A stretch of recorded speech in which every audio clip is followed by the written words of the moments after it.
know it's different. It's very, very different. And I think that now, like, I'm kind of seeing, like, okay, maybe there is some things that I do get treated maybe a little bit different as a girl, even with crew guys. Like, I feel like sometimes it's hard to get them to believe in me. And I feel like that's been a big struggle ever since, like, now realizing, going back, like, I got lucky those first couple years at Toyota that the crew chiefs that I did have believed in me. Yep. And, like, I didn't realize how big of a deal that was, because there was a time where, like, I feel like I didn't have necessarily the whole structure that did believe in me. Yep. And I feel like it affected my results a lot. So now, like, I feel like this year I'm really in a place where, like, I have people that believe in me.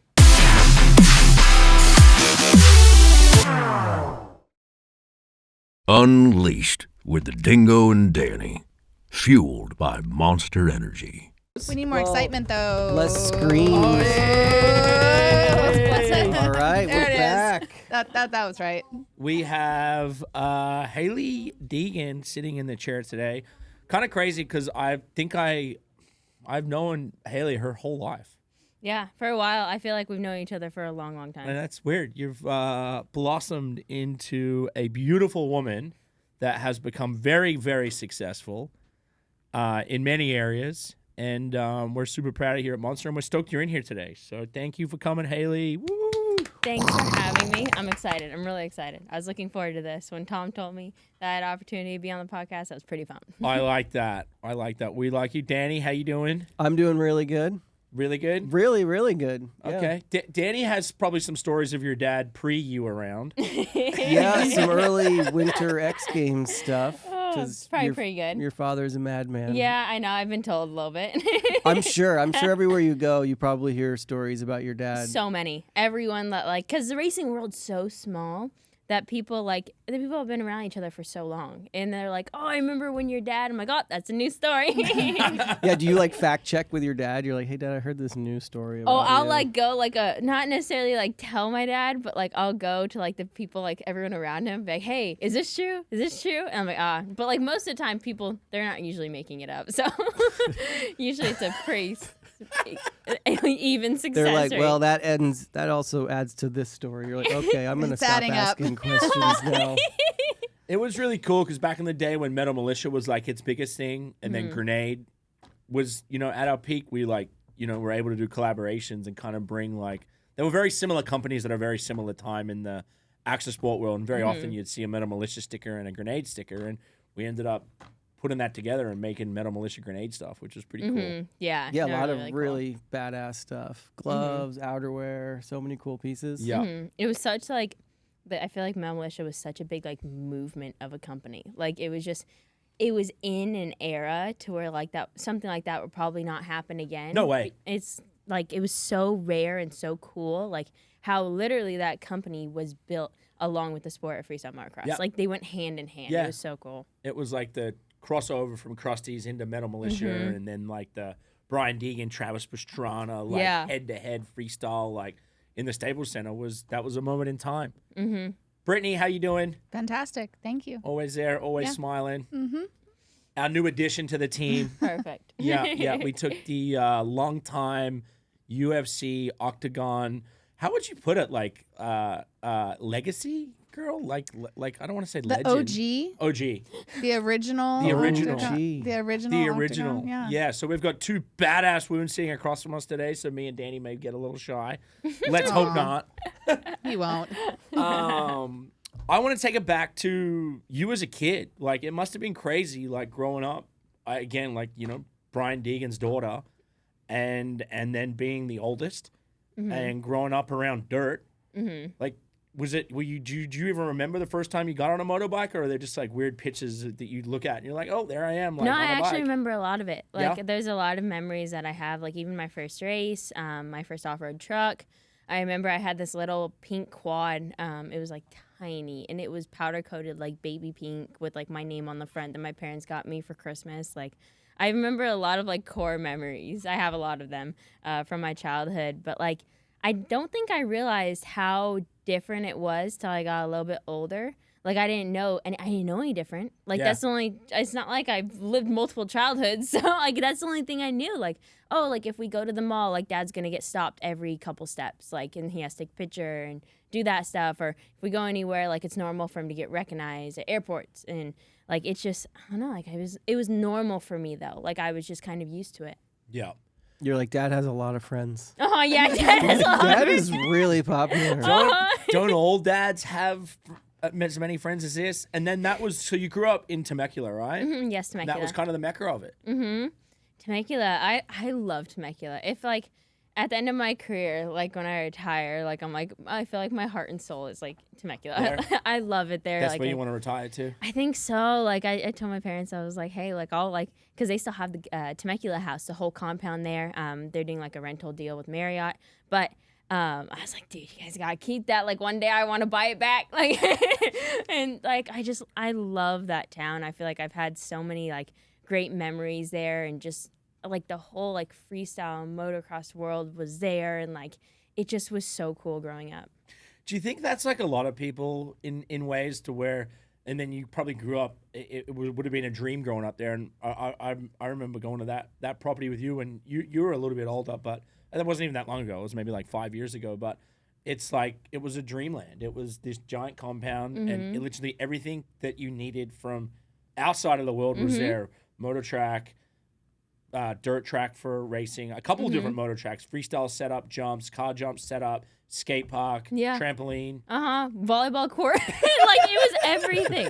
Like everything at that house. Like I had like a bunch of little like girlfriends growing up that would come over and like hang out as a kid, and like it was always like, oh, like we'll go to your house, and like you never had a plan. You just like literally did stuff around the house because there were so many things to do. Like we'd go take the Can-Am out, go drive that, go drive quads, dirt bikes, anything. And there was like the foam pit was like, I remember a big hit when I was a kid. Like For sure. going off, and like the arm that kind of hangs over that pulls the bikes out and stuff. Like we'd climb up that, hang off of it, and like do flips off of it as a kid. And now looking back at it, I'm like, why would I ever do that? That thing was, the foam in it was like 15 years old. If you like, when you hit that foam, it poofed. And I'm like, that's not good just for like you. Was the foam outside? It was Disappearing. all outside. It was never covered. So when and it rained- snakes, spiders, yeah. and we just like free Yeah, why fell leave? in it for years as a kid. I'm like, I'm gonna get some sort. There's gonna be something like that comes up later. It's like, oh man, that foam. Like there's a bunch of foam in your lungs from a childhood doing that. But how like lucky and special though, because nowadays kids are like, iPad, get me on my computer, TikTok. Like you had that experience to like live that life of a kid and adventure. I mean, it really molded you to be who you are. Yeah, like I didn't watch much TV growing up as a kid at all. Like I was always outside playing, always doing stuff, and I just think that I was at like a good time frame as a kid growing up to where like I didn't do any of that because a lot of it wasn't around. And then as I'm getting older and kind of into the more like business side of the world, I had to obviously mature at a lot younger age than most people do. Like most kids are in college still, and still trying to figure out what they want to do with their life. And I'm like set in stone with what I want to do with my life. And so I think that like now, like I see my phone and like I don't go on TikTok for fun. Like I keep it like mostly straight, like pretty much of what I need to do on there. And I'm like, I just don't want to scroll on TikTok or Instagram. Like I really don't feel like it. Like I'm so over it. Like, and just like I use it obviously as a platform to kind of show my life, but like I really don't care to like scroll through other people's stuff. It's your job. Yeah. It's like when you go on TikTok or Instagram or whatever it is, for you at 21 years young, it's a job for you. So when you're on TikTok or Instagram or whatever it is, any social media platform, and you built this gigantic platform. I know whenever we utilize you, the chat goes crazy and all these things, and that's you just pushing the people that follow you and have been a part of your journey. And I think that you transcended at a perfect time too. I remember having conversations with your dad when that time was changing, and there were like networks trying to like talk to you guys and all these things, and you guys just ended up running it on YouTube. Yeah. Which ended up being probably the smartest thing you could have done, because YouTube has become this evergreen platform that everyone now goes to, and it's a staple on. And I think you guys were one of the first families to cross over and do that, and it's kind of built this brand that you are today. Was it hard, like growing up, like you're surrounded by dirt, and then you ended up on concrete? Was it that transition of, did you just want to build your own brand? Were you over just like being around the dirt? Like, when did the cars start becoming a thing for you? I mean, I think when you kind of look at the racing world, the motorsports world in America, you kind of go, okay, well, NASCAR racing's really the biggest form of car racing there is in America. And so I was racing off-road trucks, UTVs, that type of stuff, and I was kind of like, there wasn't much further to go with it. Like, I could have like kept going a little bit with my career in there, but like it was going to tap out fairly quickly. And I think I just looked at it as like, okay, like what's next? And my parents had a conversation with me about it, and I got signed up for like a Drive for Diversity program, and somehow ended up in North Carolina. I knew no one out there. I knew nothing about stock car racing, like absolutely nothing. And for the longest time, I had to act like I knew what I was talking about, and I just agree with everybody. Just yeah. And I would do my research. I had these books. I think they're called like Speed Secrets.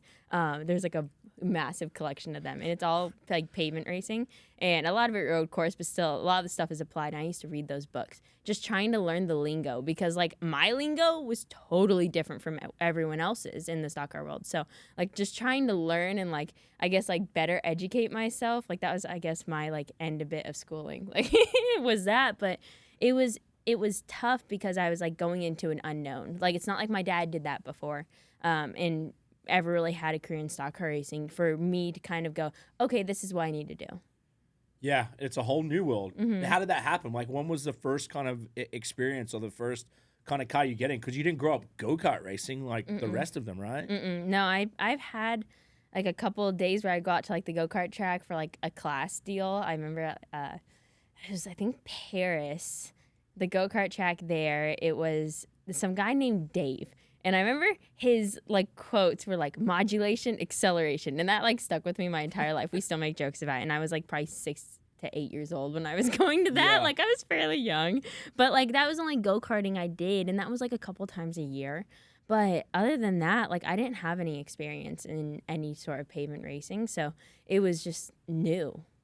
And then that started. Obviously, that kind of did you guys start going to North Carolina for that? And then you started getting in those cars because you went from off-road kind of straight into that. And how off-roading for you, like, and then you're right. It's you got to look at the scale of, where the largest kind of racing is, and that being obviously NASCAR and still today. And off-roading, it seems it's. I mean, all of these sports are, but cost a lot of money. But off-roading, it's a limited track, right? When was the first time you got in like a stock car? So the first time was actually pretty close to when I started going out to North Carolina. Like it was within a quick time frame. I did a late model test at Hickory and Greenville Pickens. It was 2 small tracks out there. And I just pretty much tested a late model, and the guy that was at that test, he had some connection with Toyota. And pretty much asked, he's like, hey, do you care if we call Toyota and like tell them about you and like kind of give some information on you? I'm like, yeah, go for it. Like I didn't think anything of it. I didn't even know like Toyota had a development program. Like it was so new to me and so unknown. And so they called up Toyota, and I was like 14, 15 at this time. And they ended up doing like some tryout with me, like pretty much me and a bunch of other girls. And I ended up getting a 3-year deal with them. So I was with Toyota for 3 years up until I was 18, and then that's when I switched forward. But I had that deal with Toyota pretty much was like why I was able to get into stock racing.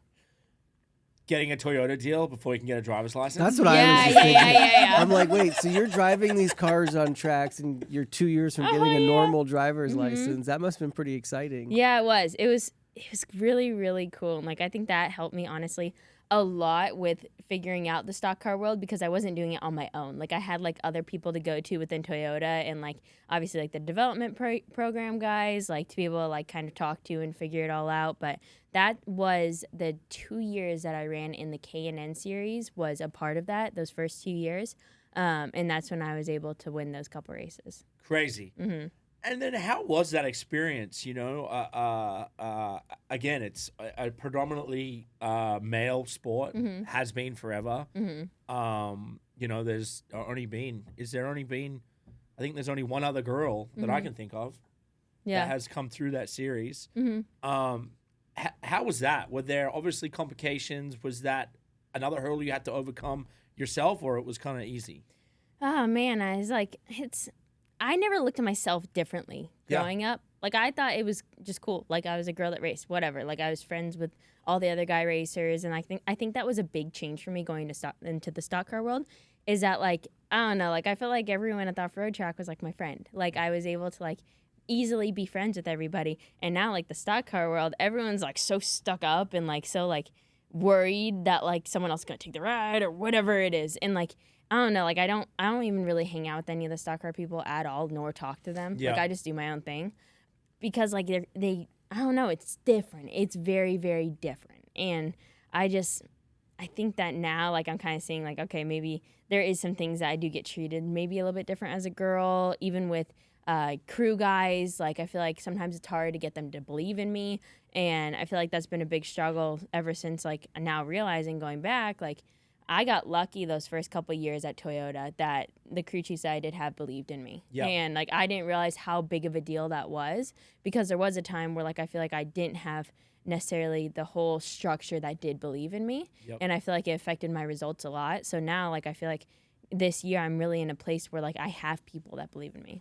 And this year you're driving the NASCAR Truck Series, driving the number 13 Ford F-150 with Tall Sport Racing. How's the journey been since joining the team? Awesome. They're based in Sandusky, Ohio. Oh, that's cool. Only truck team out there. It's like, it's kind of odd because like everyone's usually in Mooresville, kind of North Carolina. That's like the basis of where everyone's at. Yep. All the teams are out there within like a 30-mile radius, but now they're in Ohio, so like they honestly are actually really good about it to where they're not like, you need to be up here like the whole week, all week. And so like it's very, actually they make it very convenient. But like Yep. the Ford Sim is in North Carolina. So like I have to go practice on the Ford Sim and spend a couple hours during the week there. And so they like call in and have some whole like conference room set up to where they can make changes from there and run setups. So they do have a really good system down to where you don't have to be in Sandusky, Ohio to race for them. Are you sure you're not going there that much? No, not that much. Yeah, I that's do go nice. there still, like to hang out with crew guys, build a relationship with my team, like show that I'm invested and I care. But other than that, like there's not really a need for me to be there. Like it's not like I'm gonna go start really like turning wrenches or on the pull down, like running setups. Like that's what the crew chief does. So Yeah. and all the other crew guys there, that's what they do every single day. And if I was, I don't know if I'm that smart just yet. So I let them do their job and I don't try to interfere. But they do their thing up there and I talk to them all the time, stay in contact like every single day, and we pretty much do our thing. Yeah. Have you, like, I don't know, maybe a stupid question, but do you know much about the engine, obviously, or what's going on? Or are you kind of just like, nah, that's kind of what you guys do? So the setup stuff, like I understand the basic setup stuff. Like if they tell me like what we're running and setup wise, suspension wise, different things like that. But like motor wise, we run it's like a kind of a stock motor that everyone has to run. It's Ilmore. And so those motors are what we actually ran the last couple years in the K&N series, but they were kind of tuned down a little bit. So these ones aren't tuned down. So they obviously are a little bit faster than like the K&N ARCA cars that were the level below trucks. So everyone runs the same motor though. Yeah. And then explain to us kind of like what goes through like a race week. You know, obviously, you know, a lot of people just see the race on a Sunday or whatever, right, Saturday. But that people don't really realize that you're doing times, you're testing the trucks all week. It's kind of like you're in however many races a year, but it's like kind of all week round. It's like maybe you get like Monday off or something. So Monday is actually like when it all starts back up. Monday's my big day. So like Sunday is usually my day off to where I can go get caught up on laundry from traveling, get like everything ready for the week, go grocery shopping, watch the cup races, and kind of like recoup on Sundays. And then Monday, I spend it at the Ford Sim. We have our like post-race debrief meetings, going through everything.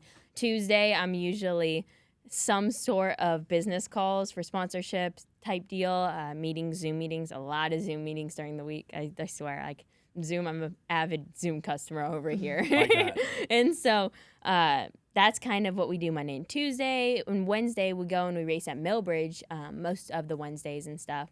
So once that season starts back up, which it's starting back up soon, we'll go race at Millbridge on Wednesday, and then Thursday, like, that's when you start flying to the races. Yeah. And then you come home usually Friday night to Saturday morning and kind of do your thing. Yeah. And then you raced Daytona again. How was that? It was a blast until it wasn't, but in typical Daytona, That's racing, right? it's like, yeah, it was a blast. But I saw the whole family's out there. Yeah, It's going to mean a lot. You know, the whole kind of squad shows up, and your parents testify to both your parents that have done an amazing job with you and your brothers. And it's crazy now just even watching, you know, Danger Boy's become this huge kind of success, and he's kind of crushing it. And then to see them all there supporting it must mean the world to have the family there. Yeah, it was awesome just having everyone there and experiencing it. And I think my dad's been super interested, like, with my new team and everything, because he sees, like, what they're doing differently and how much better it could be. And I think when he saw me running top 5 there and stuff, like, I've never really ran towards the front a whole lot in trucks, like, and that's something that was fairly new to me. Yes, it's Daytona. You're only as good as your pretty much truck or car at Daytona. Like, that's plain and simple. Qualifying takes no talent in Daytona. None. That's why whenever Alex Bowman or Kyle Larson gets Poland Cup, they legit, their interview was like, yep, they gave me a good car. Like, it's not like I went out there and, I was just wheeling that thing, pretty much holding it straight, wide open. Like, you're doing nothing. There's pretty much, like, a checklist that you have, like, okay, get through the gears good, run the top, like, little things like that pretty much, like, you just have to check those boxes and you do nothing. Run the line. Like, it's nothing crazy. Yeah. It's one of the easiest. So it's all up to how your truck is. And there's certain ways that you can set up your truck or car. Like, there's guys that are really good in qualifying that are going to be terrible in the race because their truck's going to be so free and so hard to drive and kind of out of the track. So when you're more trimmed down qualifying, you're going to go faster in qualifying because you're going to get through the air quicker. But in the race, it's going to handle terribly in the draft. So we went kind of on the side of being not as trimmed out, kind of being more stable so we'd be good in the race. And we ended up still qualifying 12th, which wasn't bad at all. I was expecting it to be like kind of 15th to 20th, and so was my crew chief. We were on the same plan with that. So qualifying 12th was pretty good. Yeah. And then 2 of the guys got put to the back, so we started 10th, and we were running kind of like around 5th the whole time, anywhere from like I'd say 4th to 8th the first stage. And then we got obviously caught up in one of the other guys crashing, but that's Daytona. It's typical. And then crashing is obviously a big part of what you do. Are you scared out there, or are you just kind of in your zone? No. No, not scared at all. I think because growing up around my dad and like the whole moto world, that's dangerous. Like, I swear every time Hayden goes on the track, it makes me so nervous, like sickening nervous. Yeah. Because, like, I love my little brother so much. Like, and I'm so proud of him. And, like, it makes me so happy to see him do good out there. But when he crashes, it, like, makes me so sad. Like, I just care about him so much. I don't want to see him getting hurt. But he is in a sport, which it is dangerous that when you do crash, you do get hurt. Like, car racing, yeah, you get a little beat up in there. Obviously, the Cup cars, I know there's been a lot of issues with people getting hurt in those, and that's a totally different story than trucks and Xfinity. But, like, for the most part, trucks and Xfinity cars, like, I haven't crashed in an Xfinity car because I've only done one race, but the truck stuff, like, it's not bad. Like, I've only had one crash that I'm like, damn, that rocked my shit. Yeah.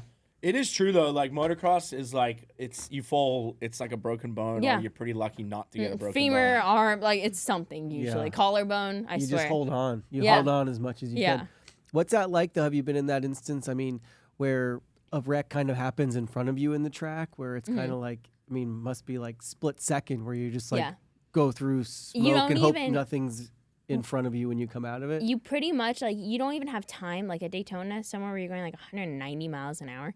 You're not having time to go, okay, should I go top or bottom? Like, it's happening within a 10th of a second. Like, legit, your natural reaction, you go with it. And that's why I feel like I've been trying to work on, like, my reaction time a lot more, like, to make those split-second decisions. And, like, even that last wreck at Daytona, we, like, broke it down frame by frame of the wreck, the overhead view. And if I went low, I was going to end up in it. I ended up going high when I ended up in it. So either way, I got hit from the guy behind me hit me. So no matter what, if I went low, like, it was not going to happen. It was going to happen. I wasn't making it through that one. As much as, like, I would have loved to say, like, man, like, if I would just went low, maybe I could have learned from it, whatever. There was nothing I could do. It was a roadblock. Yeah. And 190 miles an hour, those trucks don't stop quick. And you're going 190 miles an hour. And how close are the trucks all together at the same time? Oh, you're close. Like, you're hitting really each other. close. Yeah, like, You're like pretty inches much away. like, yeah, like you're right with each other, pushing each other. You're all. And you ever get like locked in? So you're not allowed to lock. You're allowed to like go get up on someone, go like you kind of have to break apart and stuff. But obviously, when you do lock together, it's a lot quicker. But you're door to door. Sometimes you're 3 wide, and Daytona's skinnier than Talladega is. Yeah. So Talladega, you have a little bit more room. Daytona, it's tight running at 3 wide. It is pretty tight, and there's a couple seams in the track which make you get a little bit sketchy. So when you are 3 wide, you're kind of bouncing off people's door. Like if you ever like say you're going slow on the freeway and a semi blows by you and you kind of feel it like take your car a little bit, or you're at a stoplight and you feel a semi blow by you and it just kind of like shakes a little bit. It's like that magnified by like 100. Oh gosh. That's what it's like. So you're constantly like, you could be going dead straight. Like the truck can look dead straight, but you are like every which way trying to catch it. Like you have to be almost like trying to predict what it's doing instead of reacting to what it's doing. Wow, that's really cool. Sounds like driving to Mammoth on a windy day. You know, Probably, you're on, probably like, similar. Yeah. You're a snowboarder, right? I see like you in the snow a lot. snowboarding. Yeah, I like snowboarding. I used to be a little bit riskier with it. Like I try jumps and stuff, but now I'm like, man, like I can't get hurt. No. I can't really afford to get hurt, but I still go and snowboard and enjoy it. I love it. Just take it easy. Yeah. How important do you think marketing has been to your success too? Like I think that, you know, I look at a lot of different people, and I think that NASCAR is at a point to where they need some, like they've needed some new blood, and they need, you know, there's definitely some things they need as times change of, you know, from like Dale Earnhardt, like, you know, I think when he retired, it was like a huge kind of like, all right, like the whole of the world or America knows who this guy is. And then you're kind of left with the Bush brothers and then so on. And now Kurt's kind of out now, and there's like this trail of all the heavy hitters have gone. They're gone. Yeah, Jimmy Johnson's back for a few races. Yeah, comes back for a race or whatnot. Yeah. But the heavy hitters are gone. Yeah. Like it's all new faces. And I think that's some of the biggest issues with NASCAR right now is that a lot of the new like back then, every heavy hitter that was in it had a personality. You liked them for a reason. Now, fans don't even know a reason to like somebody. They're like, yep, their car looks cool. Because they like are no personality one bit. It's like you might as well just talk to a brick wall at that point instead of having a conversation with them. Is that because you think like obviously with the greats we just mentioned, like they could build their personality after they'd already won so many races. But I feel like almost you got to be like straight and narrow to kind of hold your ride, at least for some of these people. Yeah, I think like you have to be a little bit more politically correct now, so that maybe a lot bit more. But I think that's definitely something that there's a lot more corporate people and partners that are involved in it, and I feel like the world times have changed, and that's something that I feel like has majorly affected the NASCAR world is drivers being able to fully express their personality without getting in trouble with either their sponsor being like, oh, we didn't really like how you acted there, or kind of what you said there. And it could be nothing that crazy. Like it could be something not that bad that people have said 10 to 20 years ago all the time. So. It's crazy because it is. It's the biggest corporate companies in America, and these are the faces of them to an extent. And you know, it's definitely looked at it a lot differently. I remember the first Daytona 500 I went to, which clearly obviously is the biggest race of the year, but it happens at the beginning of the season, which is always weird. Weird. It's like, you know, like you go like the end of the year, like Supercross. Yeah. So A1's obviously big because it's A1. For sure. Like it's right here, Southern California. Yep. For that reason, it's big. But like the end of the year, you know, like Monster Cup, like you had all that. And it was just like, I don't know, it's odd. I never really agreed with us. I hate going to Daytona first at the beginning of the year. It's like weird, it's not, right? Because you're coming back out, you've been on holidays, you've had your time off, you're like, everyone's back into it, and it's straight back into it. I hate it for the fact of when you're with a new team, anybody, any driver, you're going to Daytona. We did the math on it. Last year, it was Talladega or Daytona with how much stuff that they wrecked. Obviously, this year it was raining, so they didn't get all the laps and stuff, so there wasn't as many wrecks, but like Till the end. Till the end, yeah. So, yeah, till the end. But, like, They couldn't even finish the race. Uh-huh, I think yeah. in the end there, they were like, fuck it. We can't even run another 2 laps. Like, you're in the lead, you win. It was Stenhouse, right? Yeah. And the truck race. Yeah. When I got in that wreck, I think the guy lost it. Like, he obviously bounced off one of the other guys, but when he bounced off that one guy, in the photos and the videos, it was raining. Like, you see, like, water coming down. Oh my God, that probably didn't help it, like, for his case, too. So I think that played a little bit of effect into it. But I don't agree with going to Daytona for the beginning of the season because you're going to that race, from our calculations, from the race, not this year, but 2 years ago, is Talladega or Daytona. You have an 80% chance of not making it back, like, of not finishing that race. Yeah. So you got to figure every, like, 2 in 10 people will finish. Like, that's not very good odds. And that doesn't start off a year very good, especially when points obviously matter a lot at the beginning of the year. Like, and you can end up in something stupid like how I did, and now we're behind on points. We did get some stage points, which was good.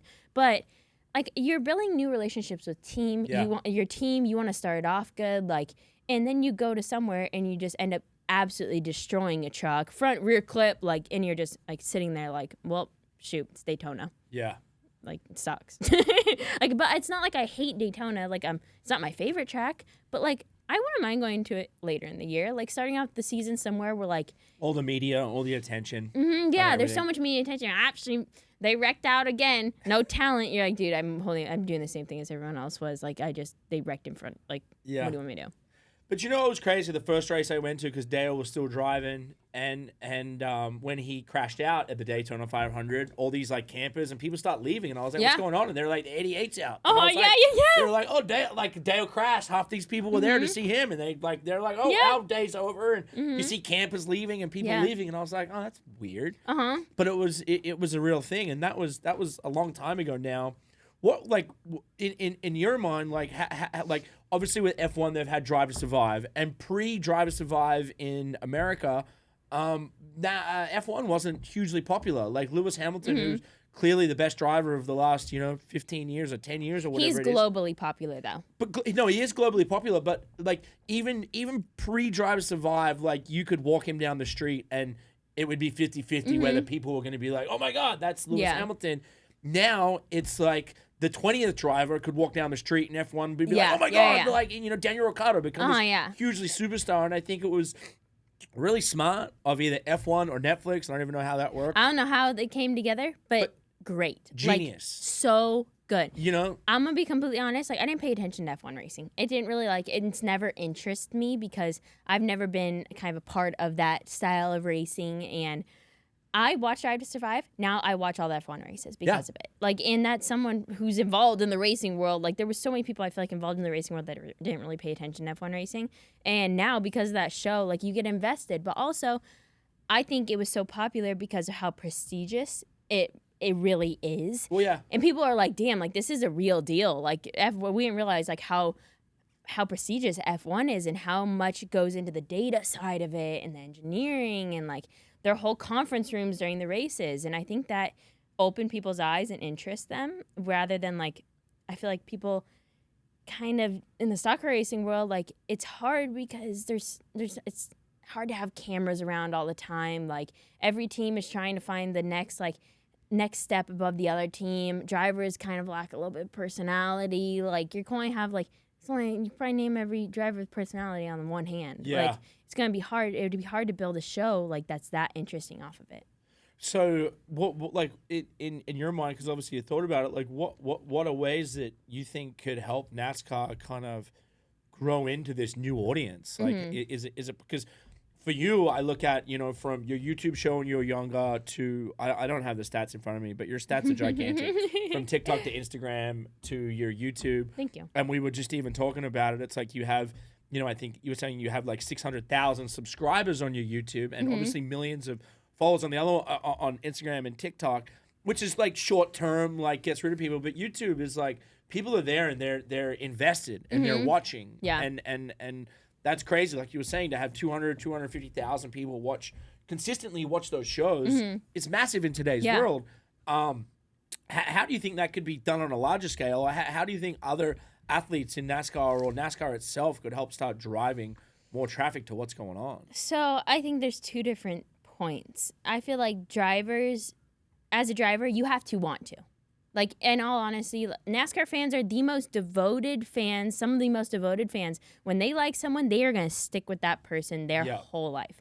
And I feel like what drivers lack, though, for new fans and, like, say, a dad that was committed to being a Jimmy Johnson fan. Well, like, his son, like, now is going to be watching racing a little bit. Like, he could be devoted to being an Alex Bowman fan, and it could like go down better, I feel like, generationally. But I feel like what doesn't help it is like the lack of personality being shown.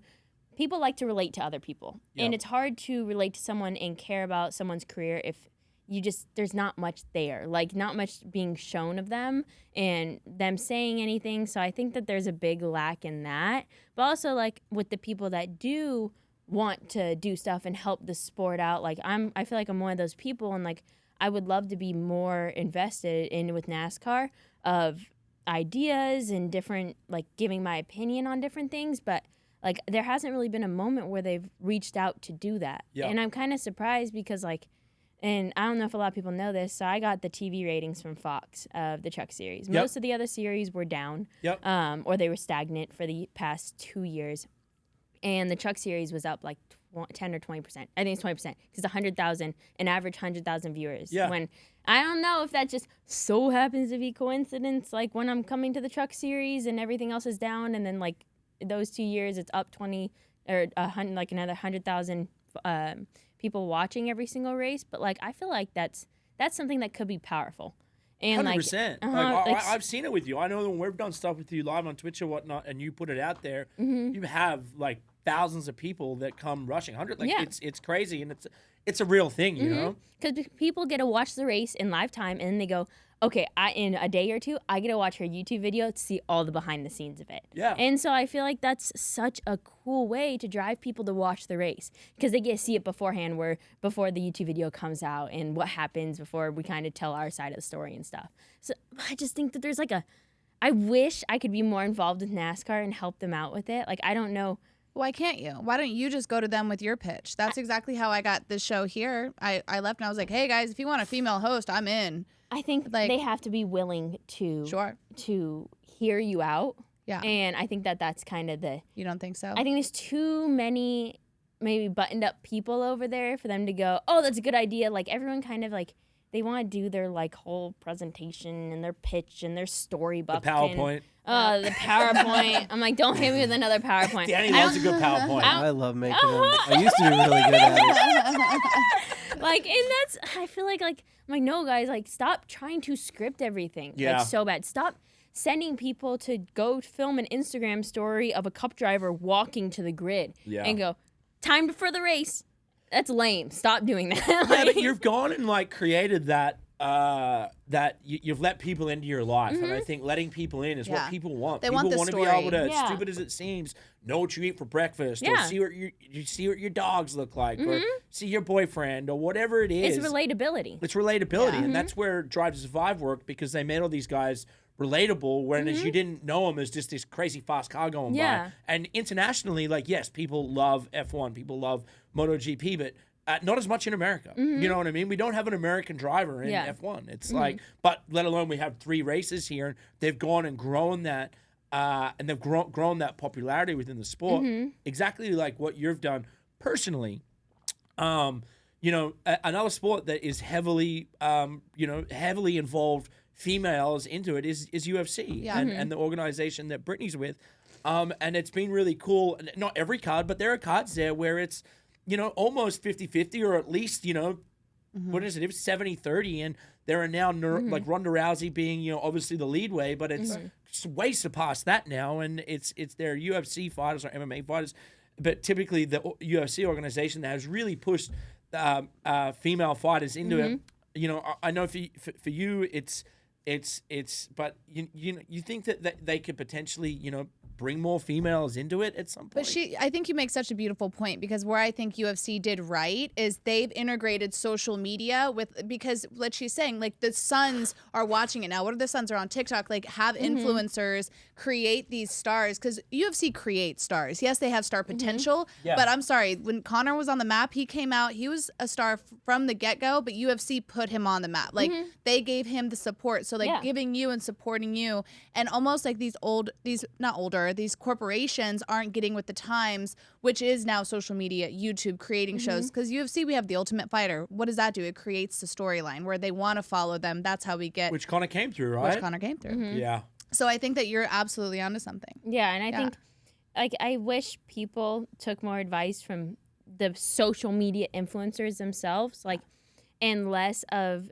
the same people that are going to college, going through their textbook, going up business marketing, and going up, do this, and they all do the same thing, make the PowerPoint, make the storyboard, and it's just like, it's all the same. It's so cookie cutter that, like, I feel like people need to actually see, like, no, like, this is working because this influencer has literally applied it, and it works. It's showing the numbers right here. Like, let's take advice from them and less textbook of all the same thing. It's got to take the Deegan blueprint.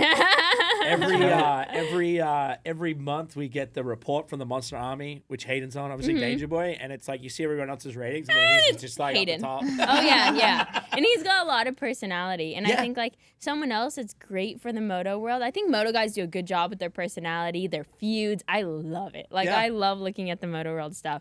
And like, and great personality just goes so far. Yeah. And I feel like there's a lot more of it when it comes to supercross stuff, moto world. Like, it's just, I don't know. I think people are better at showing their personalities. Yeah.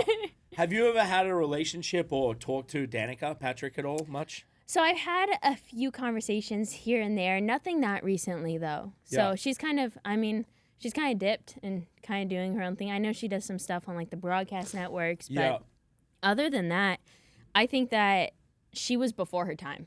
Yeah. I really think she was, and I think that's why, I don't know if it left like a bad taste in her mouth, like her involvement in the NASCAR world, but like I kind of see why like she dipped and doesn't want to get involved anymore. Like she got so much hate for being such a heavy hitter. She brought so many new fans to the sport, has such a mass following, like did something that no other girl has really done in the past at that prestigious level of when it was so competitive. And there was like literally she was there when a lot of the heavy hitters were there. And I don't care if she finished mid-pack or what, like that's a big deal. Like that's something, there's a reason why no other girl's really done it. Like it's not easy. Trust me, there's a lot.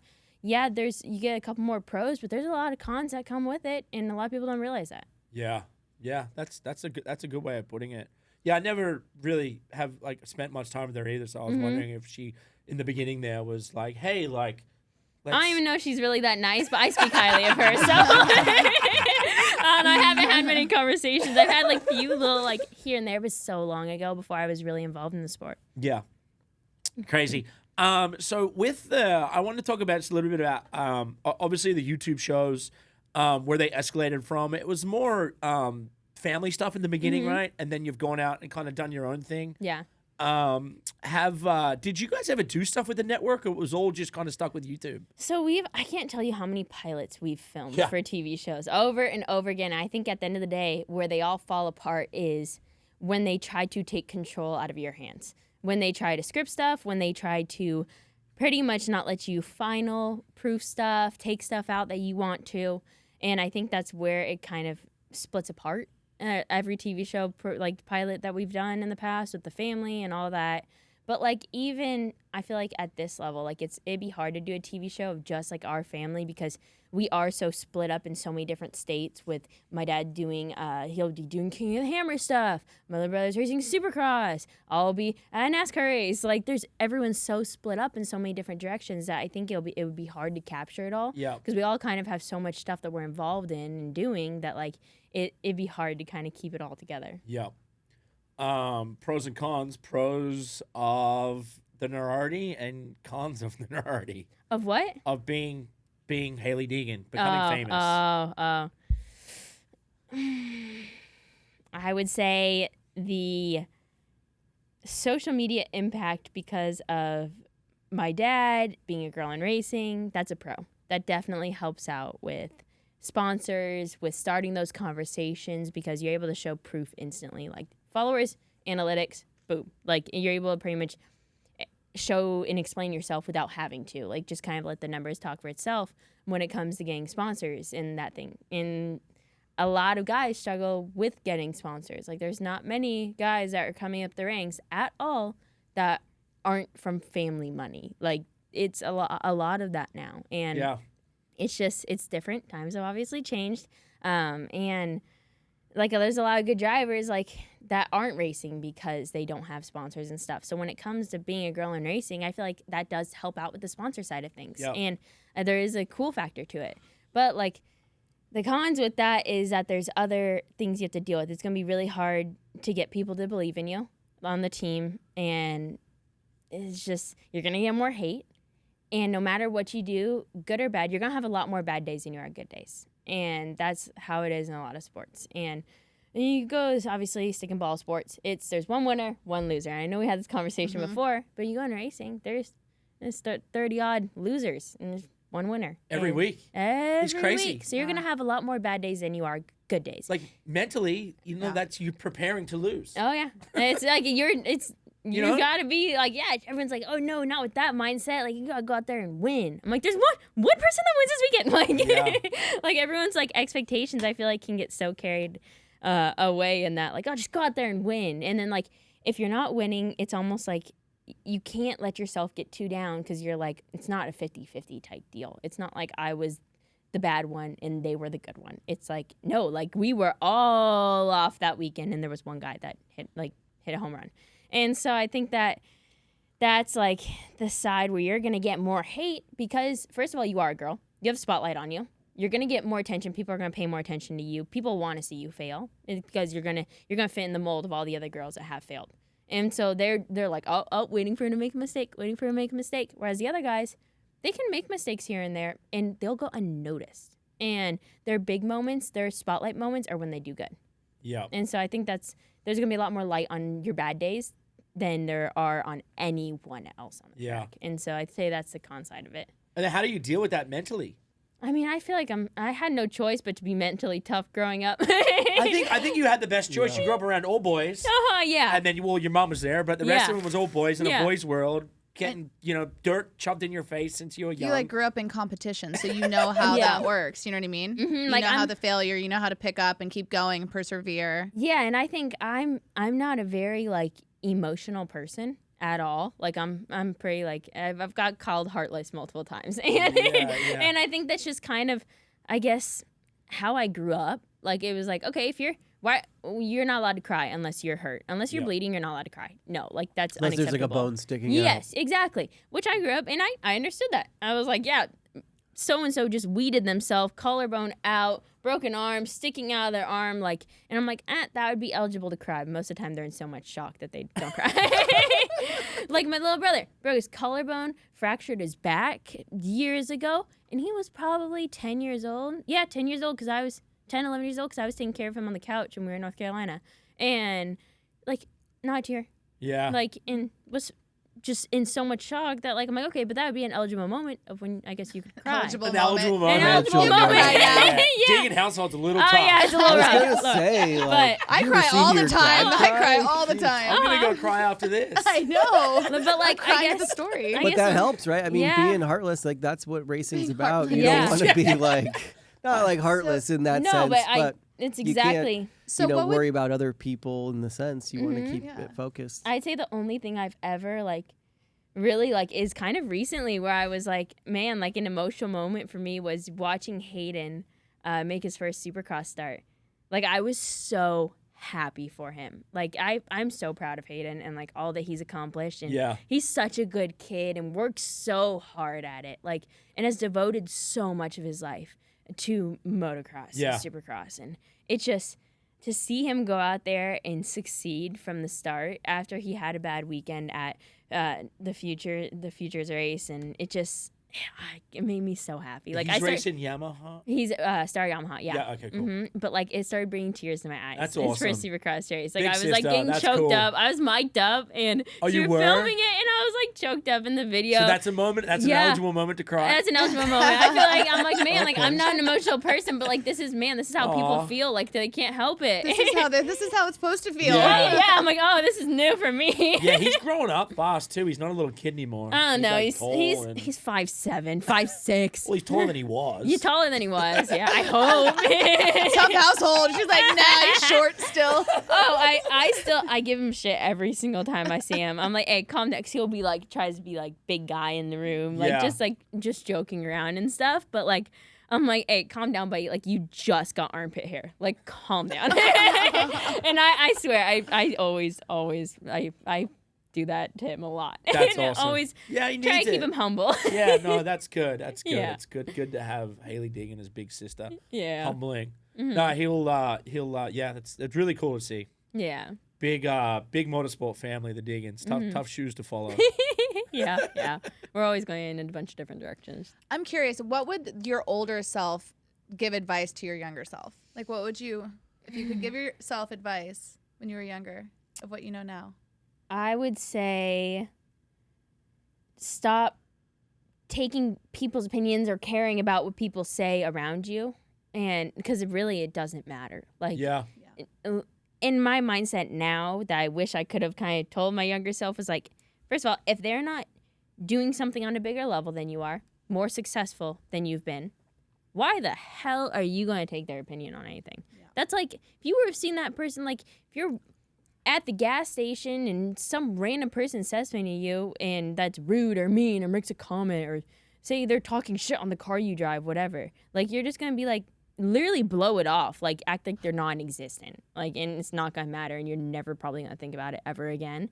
Whereas like social media, like you can see that one comment and like it's just that person probably in their mom's basement going, Yeah. I'm gonna say this to her, like, and you're like, okay, why you would never take that person's opinion in any other instance. No. Ever. And it's crazy how much that affects people too, though. Mm-hmm. Yeah. You know, like just being able to brush it off. People are always going to want to take you down, especially when you're succeeding. Yeah. Mm-hmm. That's like just how the world works. Mm-hmm. And I kind of enjoy it because like I love going through comments and I like seeing people say so. So I'm Right. like, Do you comment back? No, No. because like That's what they want. I mean, I tell myself on YouTube, every 10 to 1, I can comment back. I have to comment on 10 good things said before I can try to roast somebody. Okay? Damn, your engagement's on point, girl. Oh, No yeah. wonder your social media. You're commenting on 10. Yeah. They're so lucky if they get a heart I try from to roast mine. It's like heart. Oh, Skip you. it. Black heart. yeah. Broken heart. Put your You're middle right, though. finger.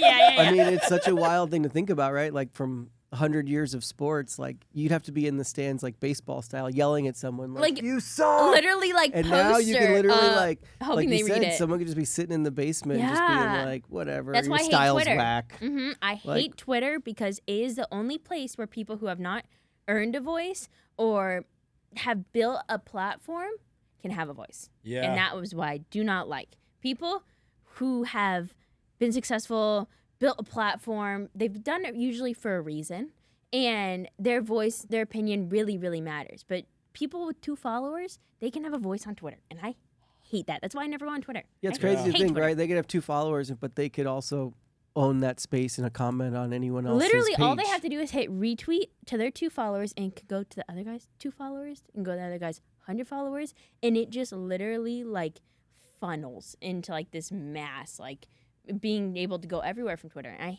I just hate Twitter so much. Yeah. I have a big spite towards it. there you I go. don't like Twitter either. I never Yeah. really jumped I don't get it. on the board. Mm-mm. But I'm now, not witty enough for it. Like, I don't have like that quick. Like, I'm like, I don't, you know. You I have to, can't like, have type enough. something to There's say. not enough room. Whenever I want to say something, I'm like, I ain't gonna make it 2 parts. I Also, just don't Yeah. think that my points are important enough. Like, I'm more for like the photos and the art of it. But like, what I say, I don't know. just how do I just don't understand how clever. people come up with just opinions, just like I off the top of their know. head. I'm like, why do you feel the need, like, okay, you're following that person, but you're like, oh, I feel the need to give my opinion on this, Yeah. even though they didn't ask for it. Like, that's just on Twitter's weird. Yeah. But NASCAR's main platform, they love Twitter. Well, they're old school. Yeah. But like, Really? They gotta. I'm telling you, Yeah. you gotta go in with like the TikToks. But that's funny and, though. like, You like yeah. look at some of the drivers, and the drivers will have 50, 60,000 Instagram followers, and then they'll have like hundreds of thousands. Yeah. Of Twitter. I guess it's. I mean, old but like, school. look at F1. F1's going crazy right now because they're mastering marketing and like they're doing really good at it. To where people who like weren't into racing, they're like, "Oh, sick! Did you guys see it?" And like, I remember looking it up. Whoever took over F1's like the organization that does like the whole management for F1. I don't know exactly what it's called, but like they have killed it Yeah, to they're doing another good. level. Like between the merchandise, the mass, The cool social factor. media. Yeah. It's become cool, Yeah. and like they did bring such NASCAR cool. make NASCAR cool. Jeez. What tracks do you look forward to racing most this year? I think as much as probably going back to Mid-Ohio and the road course. I really like Mid-Ohio. Yep. That's a fun track. Vegas I'm looking forward to because it's like my first mile and a half, which I feel like are my better tracks with the team, and they really ran good last year at Vegas. And then Bristol dirt race because the truck that like the crew chief and the crew that was on the truck last year and the years in past, their truck was so fast at Bristol dirt. And I remember legit going like, damn, that truck, like look at the platform of it. Like it looks good. And now I'm in that truck, so I'm pumped. Nice. Yeah. The one race I went to at Bristol, it got rained out. I got stuck in a bus. It got flooded in, and like they had to like rescue us out. Yeah, of it's it. normal, Bristol.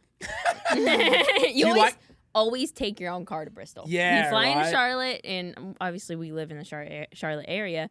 So like I just drive to Yeah. Bristol, and when it rains out for 4 days in a row, you can just drive home every night. And you enjoy the dirt. Yeah, it's fun. It's different.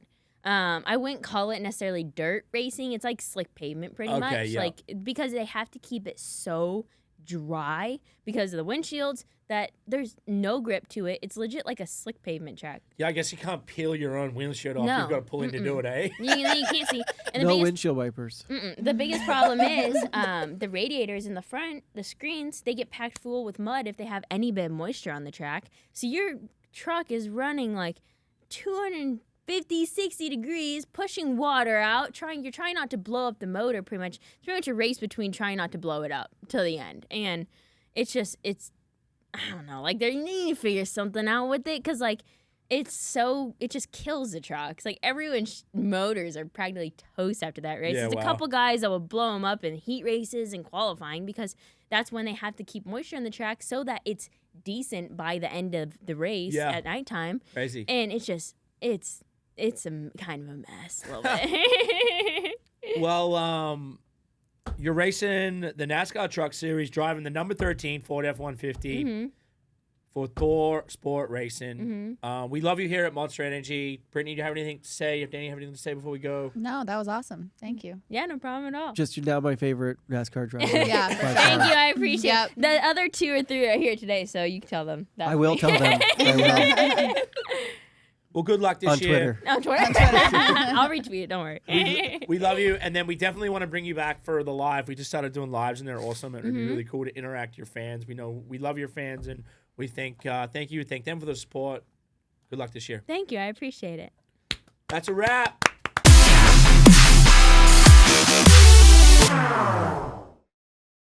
Unleashed with the Dingo and Danny. Fueled by Monster Energy.